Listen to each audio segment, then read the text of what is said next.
ఏం కావాలమ్మా? నాకు సాయం చేసి పెట్టాలి. ఏంటో? నువ్వు నా ఇంటికి పెద్ద కొడుకుగా రావాలి.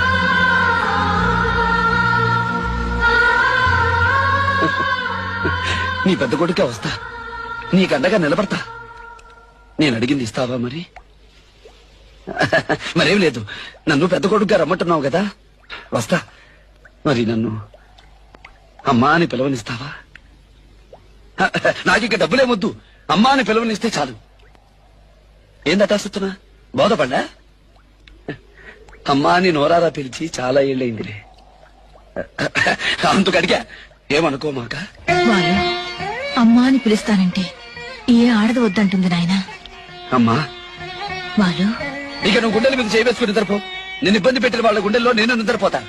చిన్న పనులున్నాయి, అవి చూసుకుని రేపు వస్తా మన ఇంటికి.